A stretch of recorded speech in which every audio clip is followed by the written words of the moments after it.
temanya apa ya, Uni? Oh iya, Yang temanya tuh apakah kita kembalikan ke tema bahwa judulnya itu adalah apa sih maksud dari menggenapi atau melengkapi. Nah, kebetulan ya, kita sudah ada Bang Bonar nih. Assalamualaikum nah, Bang Bonar Marasi. Bang Waalaikumsalam warahmatullahi wabarakatuh. Ini Mbak Bang Bonar ini sebagai mantan dari orang yang mengimani kematian Yesus sebagai penebus dosa. Nah, Bang Bonar tentu tidak asing lagi dengan ayat Matius 5:17 ya, di mana Yesus mengatakan dia tidak datang untuk meniadakan hukum Taurat tetapi menggenapi atau melengkapi. Coba saya pengen tahu dari Bang Bonar secara dulu waktu menjadi Kristen pemahamannya seperti apa tentang menggenapi ini. Karena ini kata kunci yang penting sebenarnya Bang Bonar. Bisa Bang Bonar menjelaskan mungkin? Oke, terima kasih. Aku bisa share screen ya, Uni? Silakan nanti saya naikkan. Saya yang nggak bisa share screen. Oke, siap. Ini topik kita kan tentang Taurat ya. Jadi apakah membatalkan versus menggenapi gitu ya. Nah, saya mulai jadi kembali ke sini gitu. Saya mulainya dari syarat keselamatan teman-teman Kristen aja gitu. Nah, syarat keselamatan bagi teman-teman Kristen itu kan bukan menerapkan hukum Taurat ya, tapi Roma 10:9. Sebab jika kamu mengaku dengan mulutmu bahwa Yesus adalah Tuhan kedua dan percaya dalam hatimu bahwa Bapa itu Tuhan pertama telah membangkitkan Yesus dari antara orang mati, maka Kristen akan selamat gitu. Dan kemudian yang kedua, jika Kristus tadi tidak dibangkitkan, maka sia-sialah kepercayaan kamu dan kamu masih hidup dalam dosamu. Itu dalilnya ya. Jadi kunci keselamatan di Kristen itu bukan menerapkan hukum Taurat, tapi dua ayat ini yang sangat penting itu. Roma 10:9 dan kemudian 1 Korintus 15:17 gitu. Nah, pertanyaannya adalah bagaimana Bang Bonar? Ya. Ayat surat Roma dan satu lagi tadi ditulis oleh Roma 10:9 dan 1 Korintus 15:17 itu ditulis oleh Bang Paulus kan. Jadi dua ini dipastikan ditulis oleh Bang Paulus ya? Iya, Bang Paulus. Oke, gitu. lanjut. Nah, lalu kemudian pertanyaannya adalah bagaimana dengan Taurat kan gitu. Nah, kalau kita baca ke Bible, Yesus justru menegaskan sesungguhnya selama belum lenyap langit dan bumi, satu iota atau satu titik pun tidak akan ditiadakan dari hukum Taurat sebelum semuanya terjadi. Jadi sebelum lenyap langit dan bumi, satu iota atau satu titik pun tidak akan ditiadakan. Sesiapa yang meniadakan salah satu perintah hukum Taurat, sekalipun yang paling kecil dan mengajarkannya demikian kepada orang lain, maka ia akan menduduki tempat yang paling rendah di dalam kerajaan surga. Jadi Yesus memang masih menyebut bahwa masih di surga juga sih, tapi paling rendah gitu ya. Di Matius 5:19. Ya, nggak apa-apa gitu. Nah, itu kata Yesus ya. Lalu kemudian yang berikutnya, apa kata Bang Paulus gitu. Bang Paulus bilang bahwa penyaliban itu untuk membatalkan hukum Taurat supaya teman-teman Kristen itu selamat gitu. Di Roma 3:20 disebut bahwa sebab tidak ada seorang pun yang dapat dibenarkan di hadapan Theos karena melakukan hukum Taurat. Jadi tidak ada yang dapat dibenarkan di hadapan Theos karena melakukan hukum Taurat. Karena di situ dulu Bang, bisa? Yep. Ini menarik, ini menarik. Mohon maaf saya harus stop. Bang Bonar pertahankan ayat Roma 3:20, kita ingat bersama. Iya. Benar melakukan hukum Taurat. Artinya Theos ya? Iya. Ini suaranya tadi kepotong, ulangi lagi nih. Oke. Di dalam pertahankan ayat 3 Roma 3:20 ini yang menarik. Sebab tidak seorang pun yang dapat dibenarkan di hadapan Theos oleh karena melakukan hukum Taurat, karena justru oleh hukum Taurat orang mengenal dosa. Oke. Sekarang Bang Bonar coba nanti diangkat lagi. Coba saya minta Bang Bonar menaikkan ayat Mazmur 119 1-8. Bisa nggak? Kebetulan nggak ada, tapi saya simpan dulu. Oke, saya baca aja. Mazmur berapa? Mazmur 119 1-8. Saya bacakan ya. Ya.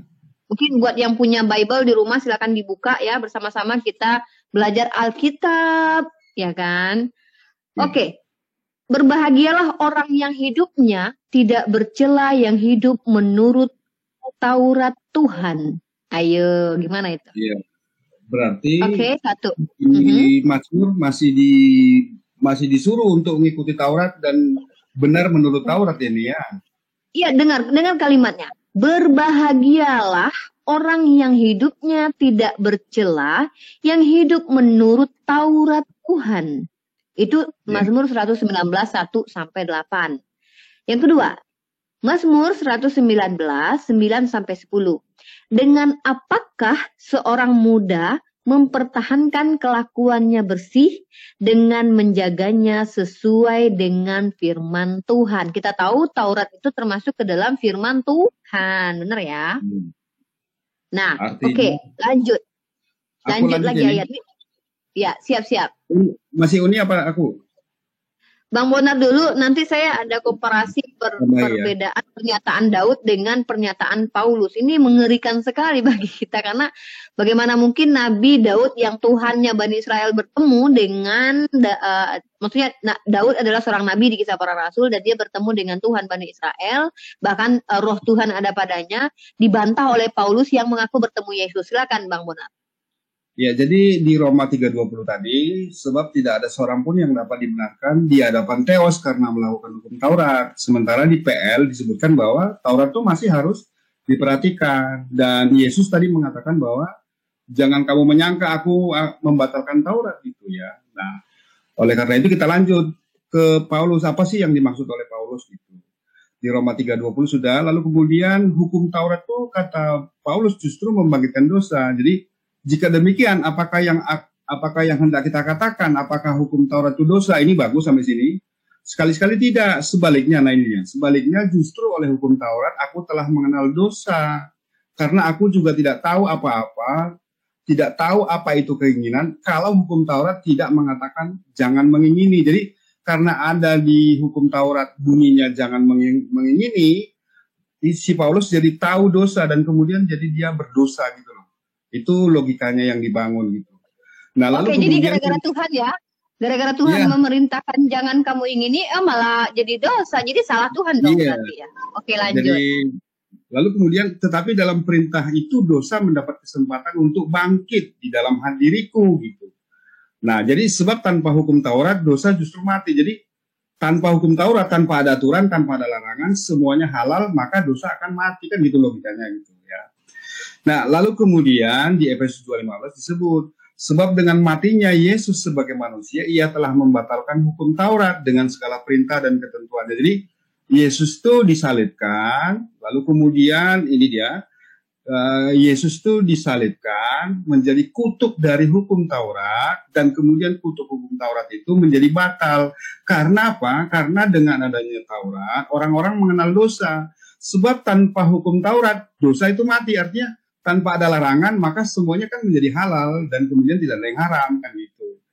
Nah, lalu kemudian ini juga perlu diperhatikan, arti dari berdosa adalah melanggar hukum Theos. Jadi sepanjang hukum Theosnya udah nggak ada, maka kemudian semuanya sudah halal, tidak ada lagi dosa.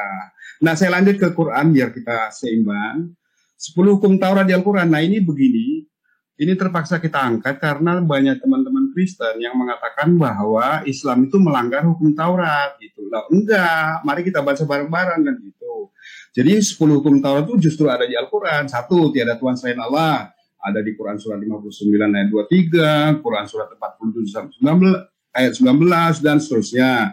Jangan membuat patung berhala dan menyembah berhala. Ada disebut di Quran surat kedua 165, Quran surat ke-6 ayat 74, dan seterusnya. Jangan menyebut nama Tuhanmu secara sembarangan, disebut juga di Quran surat 7, 180.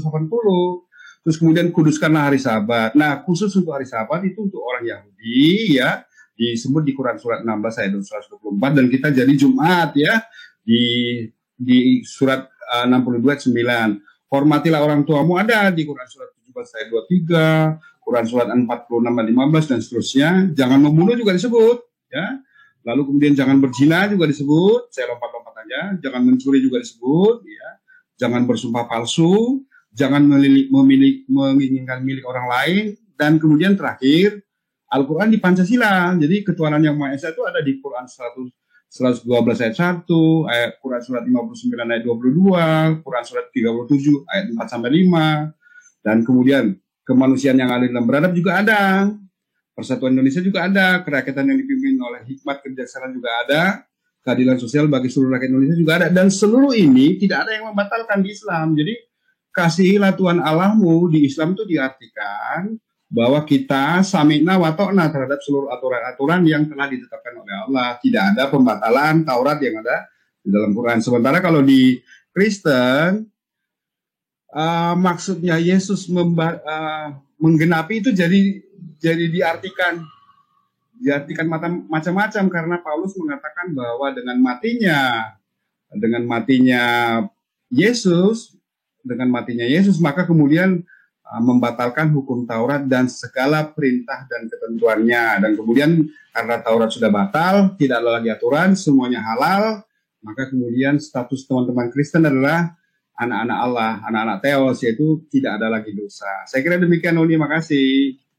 Masya Allah, ini lulus nih S3 ini. Oke, boleh pasang toga atau toganya nanti ini aja. Jadi gini Bang Bonar, menarik ini udah ini lulus S-teler ini. Jadi begini Bang Bonar, Masya Allah. Di dalam Islam itu memang kita sangat penting perintah Allah Subhanahu Wa Taala itu adalah yang bukti dari keimanan. Kalau iman itu bukan di lisan ya, maksudnya aku beriman di lisan doang enggak, tapi di lisan itu diucapkan, dibenarkan oleh hati, diyakini oleh hati, lalu ditunjukkan atau buktikan dengan perbuatan. Bagaimana cara kita membuktikannya? Tentu kita mengikuti perintah Allah Subhanahu Wa Taala. Itulah pentingnya perintah. Di dalam surah Ali Imran ya, kalau salah ayat kedua atau ayat ketiga itu Allah nyatakan bahwa Allah sendiri itu yang menurunkan Al-Quran, Injil, dan Taurat untuk petunjuk. Nah, jadi artinya bahkan Taurat pun di dalam Al-Quran itu firman Tuhan yang dielukan atau dibenarkan dan bahkan dikatakan sebagai anugerah gitu. Nah, tetapi kalau kita baca, apakah ada nabi-nabi terdahulu yang mengutuk hukum Taurat sebagaimana yang dilakukan Paulus? Maka saya bisa bantah dengan beberapa ayat. Saya tidak mau mentafsir, tapi saya mau baca ayatnya aja. Silakan dipahami. Yuk kita mikir bareng-bareng. Yuk. Oke, saya bacakan dulu. Tadi saya sudah bacakan Mazmur 119, 9, 10 bahwa seseorang itu bisa baik dengan cara mentaati perintah Tuhan, firman Tuhan. Dia menjaganya sesuai dengan firman Tuhan. Nah, kita tahu kalau Taurat ini kan firman Tuhan. Di dalam Mazmur 119 di ayat ke-21, justru orang yang terkutuk adalah orang yang menyimpang dari perintah Tuhan. Terkutuklah orang yang menyimpang dari perintah-perintahmu. Jangankan membatalkan, menyimpang dari perintah-perintah Tuhan saja, itu sudah terkutuk Bang Bonar. Bayangkan. Ya, ini adalah Daud alaihissalam, bagi kita Nabi Daud yang adalah seorang nabi yang dimuliakan juga di dalam Islam. Nah, di dalam Mazmur 119 ayat 85, orang-orang yang kurang ajar telah menggali lobang bagiku. Orang-orang yang tidak menuruti Tauratmu. Ini orang-orang kurang ajar yang tidak mengikuti Taurat ini Bang Bonar. Ini luar biasa. Di dalam Mazmur, catat, kalau perlu dicatat silahkan 119:85. Orang-orang yang ini yang tidak mengikuti Taurat ini adalah orang kurang ajar, kata Tuhannya Bani Israel. Lalu kita baca lagi di dalam Mazmur 132 ayat 11 sampai 12.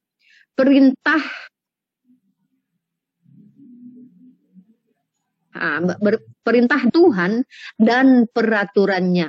Jadi bukan cuma perintah berpegang kepada aturan-aturan Tuhan yang termaktub di dalam kitab Taurat ya Bang Bonar, tapi juga perjanjiannya. Salah satunya apa? Ya, perjanjian kekal antara Tuhan Bani Israel dengan Ibrahim gitu. Nah, saya lanjut dulu sedikit lagi ya. Di dalam Matius 19:17, nah kalau kita tanya kepada Yesus, bagaimana menurut Yesus hukum Taurat gitu. Turutilah segala perintah Allah ini kata Yesus. Nah ini kata Yesus ya. Terus di dalam Matius 5:20 juga kita mendengarkan Yesus juga berfirman. Nah, kan Yesus berfirman menurut orang Kristen. Kalau menurut kita kan harusnya seorang nabi bersabda ya.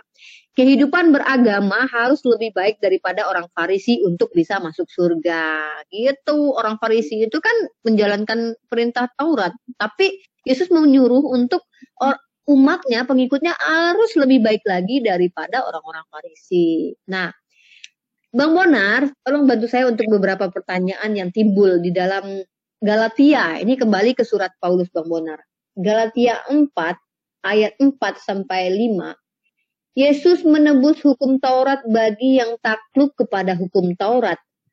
Nah, pertanyaan saya, kalau Yesus mati hanya menembus hukum Taurat bagi yang takluk, berarti kan hanya untuk orang Bani Israel dong. Lah terus, orang Romawi, orang Kristen yang non-Yahudi itu ditebus apanya gitu Bang? Kan hukum Taurat itu yang menyebabkan seseorang mengenal dosa, ya enggak sih? Masuk akal kan? Nah, jadi lanjut Bang Bonar, silakan. Nanti masih banyak yang harus kita bicarakan. Jadi memang bingung nih. Jadi apa sih yang dimaksud oleh Bang Paulus ini kan sebenarnya kan perlu pendalaman materi yang berulang-ulang ya supaya kita tahu artinya ya. Contoh misalnya gini, Yesus tuh disalib sebagai tebusan dari kutuk hukum Taurat ya. Kalimat ini kan enteng, ringan, klise, tanpa makna gitu. Tapi kalau diperdalam, itu artinya bahwa Tuhannya Yesus itu, yaitu Yahweh, tidak mampu membuat aturan, sehingga kemudian justru membangkitkan dosa, dan kemudian Yesus yang harus disalibkan sebagai tebusan gitu. Jadi ini tadi pertanyaan Uni tadi yang tadi juga saya perlu belajar ulang lagi tentang apa yang dimaksud dengan itu, karena apa yang disampaikan Bang Paulus ini memang perlu pemahaman, pembelajaran, remedi berkali-kali lah gitu. Kalau perlu bawa ini deh, Bang Bonar harus datang ke Gunung Kawi bawa ayam hitam. Sebenarnya gini Bang Bonar, ini sudah ada Bang Ferry Suawah, tapi beliau nggak bisa masuk nih karena mungkin signalnya bermasalah. Harus ada tuntunan roh lagi nih. Selanjutnya Bang Bonar silakan kita angkat ini. Saya gini ya, saya dan Uni ngambil resiko untuk dimusuhi orang banyak yang membahas ini. Tapi gini aja teman-teman Kristen ya, kalau ini dianggap tidak benar, lupakan. Kalau ini dianggap benar, ya pelajari untuk remedi gitu. Lalu kemudian saya mau menambahkan hal yang lebih luar biasa begini nih. Jadi pada saat Yesus itu sudah disalibkan dan kemudian hukum Taurat itu jadi batal, maka hukum yang pertama, hukum yang nomor 1, jangan ada ilah lain bagimu, itu kan menjadi tidak ada lagi. Ya kan, karena sudah hukum Taurat dibatalkan. Nah, kalau jangan ada ilah lain bagimu itu dibatalkan, berarti sekarang teman-teman Kristen itu diperbolehkan untuk menyekutukan Yahweh gitu loh. Oleh karena itu wajar kan ada banyak tipe penuhanan Yesus sebagai sekutu atau untuk menyingkirkan Yahweh, dan ini sebenarnya yang tidak disadari oleh teman-teman Kristen. Saya kebetulan alhamdulillah ini udah ngerti dan kemudian udah bisa ngambil sikap itu.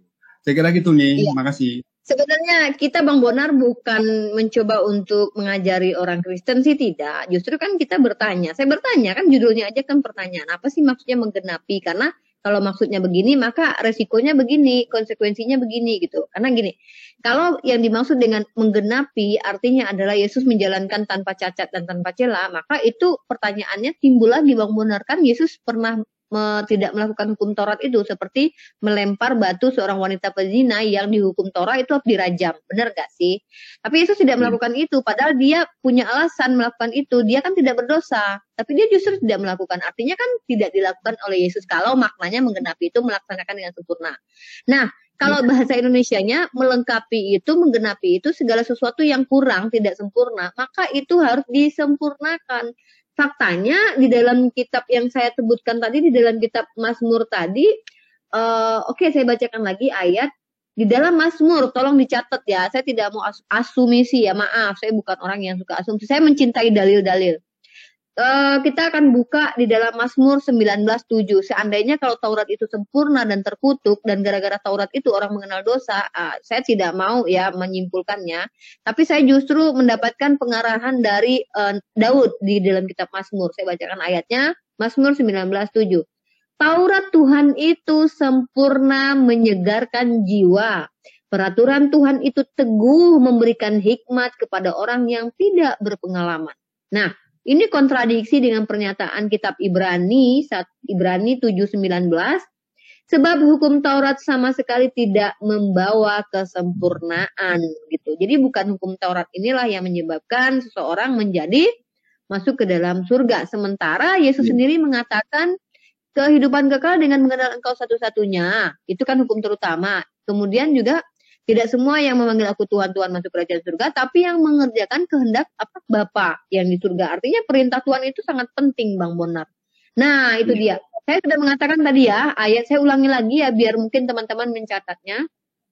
Di dalam Mazmur 119 ayat 21, terkutuklah orang yang menyimpang dari perintah-perintahmu. Di dalam Mazmur 119:85, orang-orang yang kurang ajar telah menggali lobang bagiku, orang-orang yang tidak menuruti Tauratmu. Oke, dan Bang Bonar silakan lanjut lagi. Kita angkat ini untuk mencerdaskan bangsa. Tapi perlu diingat Bang Bonar ya, kesesatan adalah hak segala bangsa. Silakan. Betul. Nah, tambahan nih ya. Jadi sepanjang yang saya tahu, mungkin saya tidak terlalu pintar ya tentang Bible, tapi inilah yang saya ketahui bahwa Yesus itu sebenarnya menggenapi dalam artian meremaknanisasi atau memanusiakan pemahaman tentang Taurat sebenarnya. Jadi contoh misalnya Sabat ya. Hari Sabat itu kalau dulu kan dimaknai secara kaku gitu. Lalu kemudian oleh Yesus disebut bahwa anak manusia itu adalah Tuhan bagi hari Sabat. Artinya manusia itu lebih penting daripada hari Sabat gitu. Jadi masih boleh dong kamu makan gitu. Jadi maksudnya Taurat ini tidak dibatalkan oleh Yesus, tapi justru sebagai jalan keselamatan, cuman dimaknai lebih manusiawi, tidak terlalu kaku gitu. Itu yang saya tahu nih. Lanjut. Iya, saya juga baca itu Bang Bonar. Jadi ketika Yesus itu di hari Sabat menyembuhkan orang sakit atau dikomplain sama orang Yahudi gitu kan. Lalu Yesus menjawab, kalau seandainya ada keledai jatuh ke dalam kali, apa nggak perlu dibantuin gitu ya. Artinya berbuat kebaikan itu tidak terlarang di hari Sabat. Artinya hukum-hukum Taurat itu dibenarkan kalau sepemahaman saya. Koreksi saya kalau salah ya teman-teman Kristen.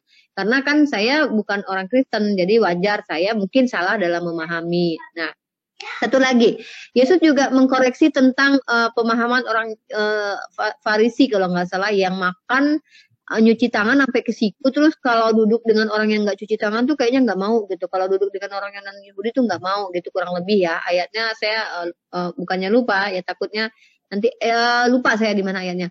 Dan ini masalah cuci tangan ya. Terus Yesus mengatakan bukan yang masuk ke dalam mulutmu yang menjadikan kamu najis, tapi yang keluar dari hati dan dari dirimu. Di sini penulis kitab ini juga orang-orang Kristen memaknai bahwa oh iya udah makanan semua halal gitu. Padahal Yesus berbicara konteksnya tentang cuci tangan gitu. Nah, jadi sebenarnya kalau saya lihat, saya perhatikan, Yesus itu justru memperbaiki sesuai dengan Taurat yang sesungguhnya gitu. Apa yang dikerjakan oleh orang Farisi, yang bahkan kata Yesus orang Farisi ini adalah orang-orang yang ular beludak. Mereka memberikan beban kepada orang tapi mereka nggak mengerjakan apa yang mereka katakan gitu loh. Jadi contohnya gini nih, dalam Matius 32:23 ya kalau nggak salah itu Yesus mengatakan ular beludak ya, engkau keturunan ular beludak. Nah ini orang-orang Farisi menurut Yesus. Artinya saya tidak mau saya tidak mau menuduh ya, tapi Paulus kan dari awal tuh udah sesat ya, karena dia kan orang Farisi. Menurut Yesus dia udah sesat di awal, Bang Bonar. Sementara Paulus mengaku dia dipilih oleh Yesus dari dalam rahimnya. Sementara Bang Bonar ada ayat yang mengatakan lihatlah buah itu dari buah itu dilihat dari pohonnya ya. Maksudnya tidak mungkin pohon berduri menghasilkan buah yang baik gitu.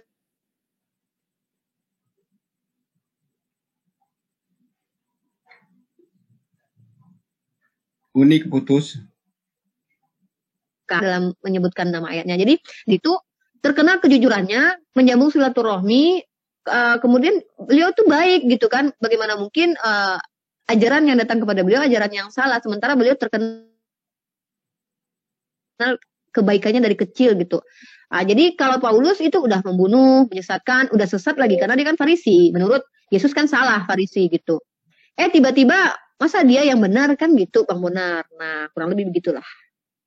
Ini udah ada Bang Chandra Ya, Ginting nih Bang Bonar tambahan di bawah, tapi nanti katanya naik katanya nih. dia nunggu yang pinter, dia nggak apa-apa.